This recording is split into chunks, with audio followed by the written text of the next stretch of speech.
right, here it is. I'm back in the Z. I sold my Z, my original one, a couple years ago, and we're back in the game. I picked this 2003 Nissan 350Z up from one of my friends. He was just not using it. He needed some extra cash, so I was like, sure, man, I'll take it off your hands. I'll put it to good use. There's not much special about it. It's your basic 350, but yeah, all black interior, stock seats. It's got a steering wheel and a shifter. It needs some drifty parts. I think pretty soon we're gonna get a dual caliper set up and a hydro in here, and get the diff all ready to go, and then we'll be good for some drifting. It's pretty clean for what it is. The body's straight, everything lines up. It's just mismatched colors. As you can see, the hood is primered up, and then it's got the stock bumper. But hey, man, it's clean for a drift car.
Now, first things first, we're gonna have to work on the cooling. So I went ahead and got a big old giant oil cooler, and let's throw this on right now.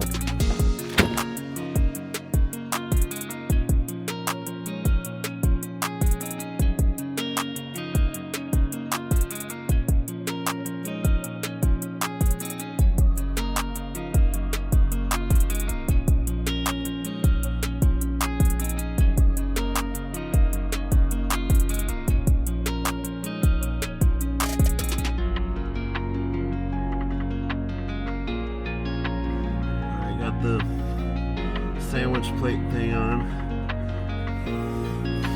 Now I'm gonna run the lines right here, so I'm gonna cut this out real quick so we can have some space.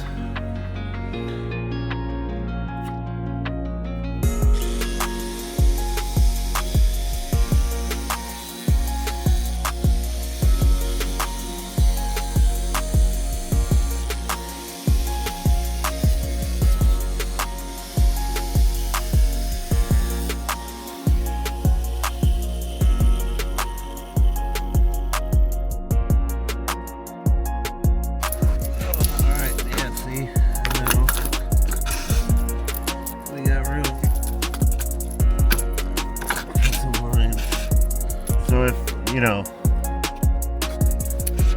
this would protect it from random crap coming up, but you don't really want to put lines like that through things, because if you do crash, it'll pinch them. But at that point, if you're crashing, fuck it.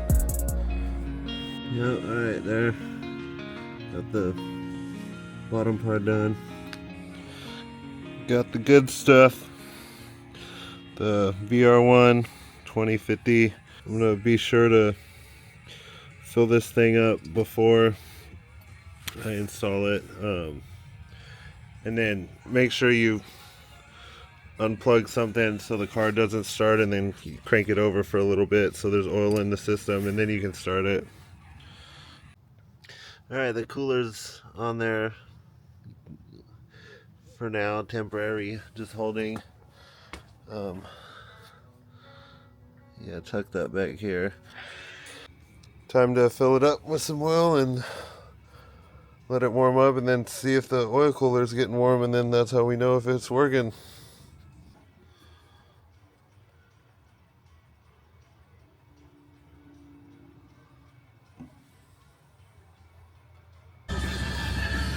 All right, it's up to temp. It's idling. The oil cooler's warm, so shit's flowing through there, so no leaks. I think we're good. All right, so we just got to the junkyard. We're looking for an 07 to 08 G35, and we're gonna go see if we can take the diff out of it and see what's in there.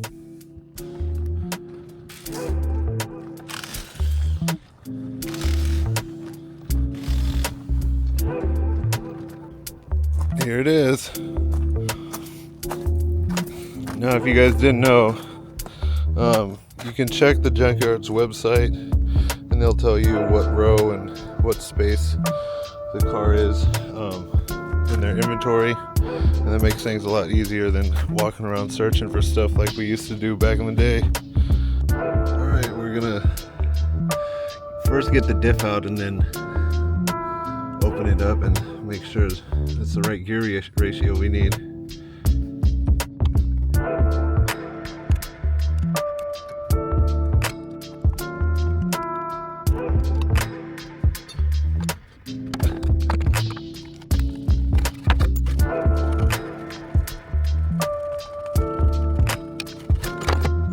Alright, so the reason I couldn't just drop the subframe is because they put the car on these stands, and the stand is on the exhaust, so I couldn't unbolt it to just drop the subframe. Otherwise I would. Let's cut this thing off.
Alright, so to check the gear ratio, it says, I don't know if that's 3.4 or 3.9, but there's numbers stamped on it. And you find those numbers and then divide them, and then that gets your gear ratio. So if you can see here, it says 48:13. So what we do is we divide 48 by 13, and that gets our gear ratio. So what's 48 divided by 13? 3.69. Alright, there it is. Whenever you get a ring and pinion out of another car, make sure you get everything that comes with it from the other diff, just in case. Like, I got these shims, and I'm not sure what this thing is, like a washer thing, but yeah, make sure you get everything that comes with it out of the other car, just in case you need it. putting it in to your diff. But yeah, here it is, 3.69. Stock on a 350Z is 3.53, I think. So this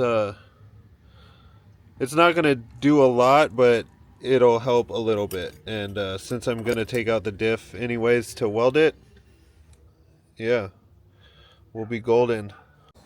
All right, today is the day that we pull the diff out, change the gears, and weld that sucker.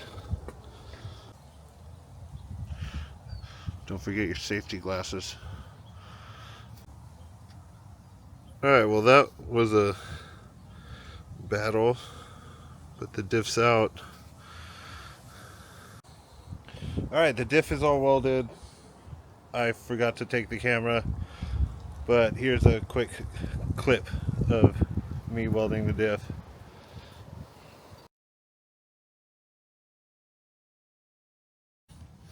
Alright, we got the surface cleaned up. We used a wire brush and some brake clean, and now gonna use this Permatex. It's for it's for diffs, gear oil. Yeah, seal it up, and then we should be able to throw it back in the car. So what I always like to do is get it on, get all the bolts in, and then just hand tighten it, so that way the sealer can like fill, and then leave it for about like 30 minutes, and then come back and then finish tightening them, and then you can fill it up with oil and put it back in the car. Alright, let's see if you guys can see it. You see that? ABS. Yeah, we're gonna take those off.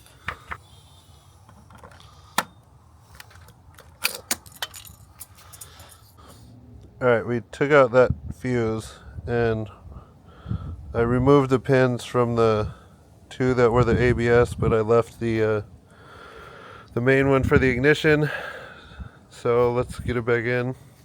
Now the reason I am doing that is because there's the stock ABS system on here, and when you try to like do a burnout or whatever, when you're drifting and you try to tap the brakes, it locks all four of them instead of just letting the fronts grab or whatever. The ABS system locks all of the brakes. So you take that out, and then now we're good to go, so we can do some skids. All right, it's been about 45 minutes. That's tacky. It's not completely dry, but it's tacky. I'm gonna give it about another 30 minutes and then completely seal it.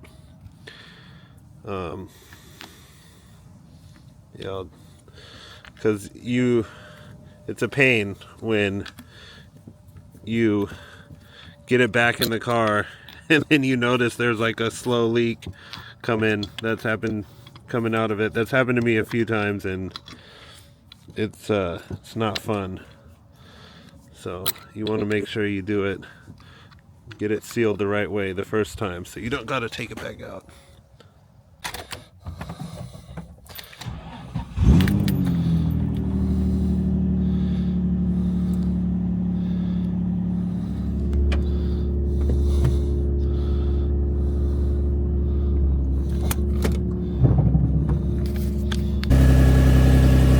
All right, that shit is working.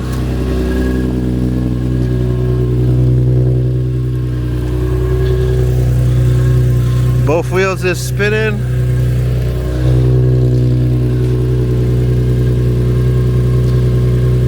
We are good to go. All right, the diff is good. We still got some other stuff we're gonna put on there, but it's good for now. So catch you on the next one.